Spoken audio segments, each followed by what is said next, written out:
That shocked expression on your face is just too amusing. I couldn't help myself. You are not Farina.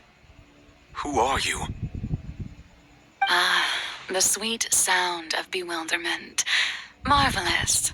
A sure sign that my attempt to deceive everyone was a resounding success. But to answer your question, I am Focalor. You know, the god. Focalor.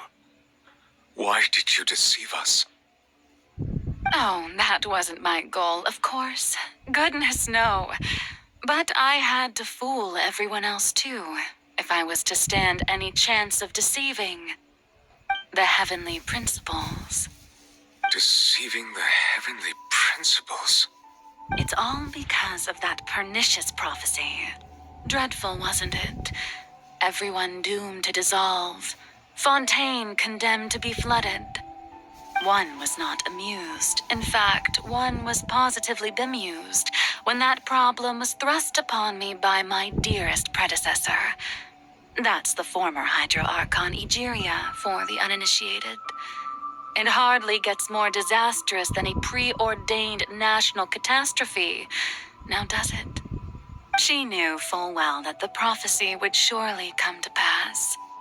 And as one of the seven, she also knew full well that one defies the heavenly principles at one's peril.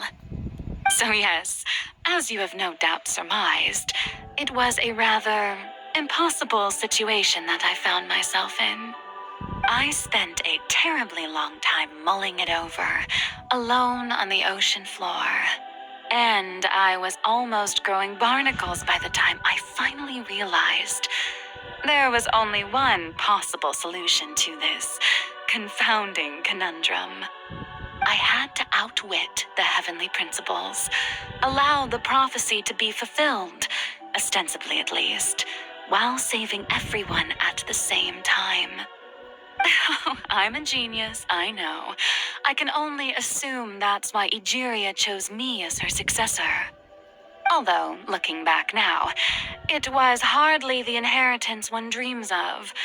Between the task of saving the nation, the quotidian duties of the Hydro Archon, and not to mention the original sin of creating a new race of humans, I dare say she left me quite a colossal mess to clean up. But one can only play the hand one is dealt. I did not choose this, any more than I chose to be one of her Oceanid familiars. So you were also once one of the Oceanids, transformed into a human by Egeria's hand? Yes, I was. I always dreamed of becoming human. And I still do, even now. In my eyes, to be human is to be part of the greatest opera ever known. After becoming a god, I separated my divinity from my body and spirit, leaving behind only a self that was as naive and bewildered as my past self on her first day as a human being. The me you see before you now is that divinity. And the human counterpart I left behind, I named Farina. She could feel joy, sorrow, and everything in between. She could be as vain and conceited, or as meek and vulnerable as she wished. Her strengths were of a kind only a human could possess, as were her shortcomings. But in my eyes, Farina's humanity was what made her perfect.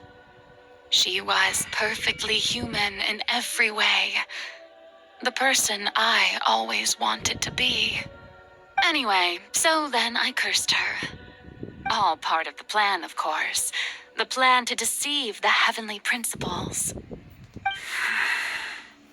Do you still remember the final scene of the prophecy? The Hydro Archon alone, weeping on her throne.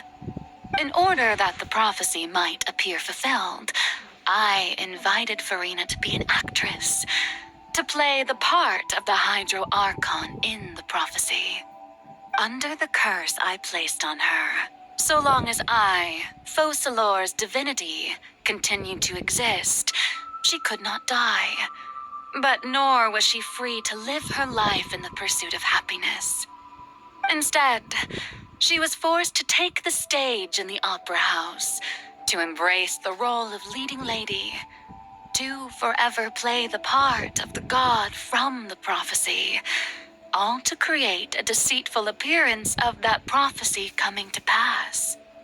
I suppose now you probably understand why your court is called the Opera Epiclese. But Farina is only human, isn't she? Even though she has had a long life, her mind is no stronger than that of any other ordinary human being. I cannot begin to fathom what she has had to endure.